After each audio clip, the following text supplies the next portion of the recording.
We all carry a silent lie inside us. So I'll start tomorrow. Just 5 more minutes. One more video. One more rest. And slowly, without noise, without warning, days dissolve into weeks. Weeks fade into months. Months vanish into years. Time doesn't knock before it leaves. It doesn't send reminders. It doesn't wait for you to feel ready. It simply moves forward, whether you are prepared or not. In a world overflowing with distractions, endless scrolling, and easy entertainment, it has become dangerously simple to waste the one thing you can never get back: your time.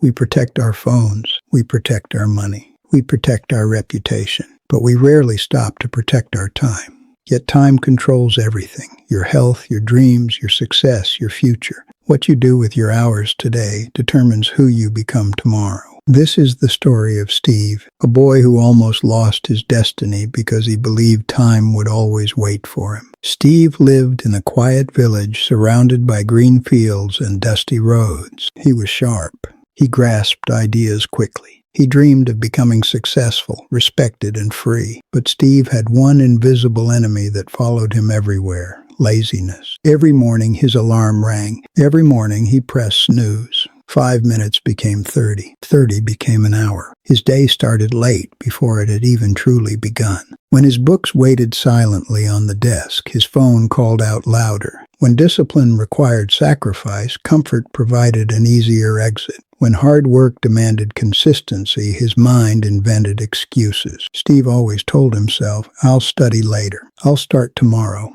I still have plenty of time." At first, nothing seemed wrong. But slowly, like a crack spreading through a wall, everything began to break. His grades dropped. His confidence weakened. His friends moved forward. His teachers lost hope. Inside, Steve felt a growing guilt, a quiet fear about the future. But instead of facing that fear, he buried it deeper under entertainment and distraction. His father said one evening, "Son, time is like a river. You cannot stop it. If you don't swim forward, it will carry you away." Steve nodded, but didn't listen.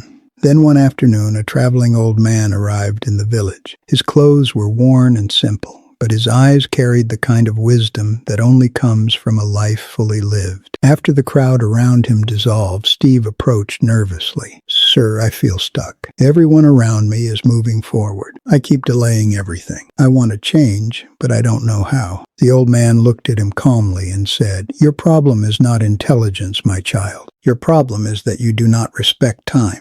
Then he told Steve a story. A great king once called upon an old friend who had wasted his years through poor choices. The king, full of compassion, offered him one final chance. "Before sunset today, enter my royal treasury. Take as much gold as you can carry. No limits, no conditions." The friend was overwhelmed with joy. But instead of rushing, he thought, "Let me eat a good meal first. I have time." He ate slowly, then felt drowsy. Just 10 minutes of rest. 10 minutes became a deep sleep. When he woke, the sun was already descending. He ran, but stopped under a tree to catch his breath. Sleep took him again. When he finally opened his eyes, the sky blazed orange. He sprinted toward the palace gates, heart pounding. They were shut, locked, forever. Not because of fate, not because of bad luck, because of delay. That story hit Steve like cold water. That man is me, he realized. Every skill he had avoided, every opportunity he had postponed, every dream he had whispered tomorrow to, only to let it quietly die. "I don't want that ending," Steve whispered. The old man replied gently, "Then change today, not tomorrow.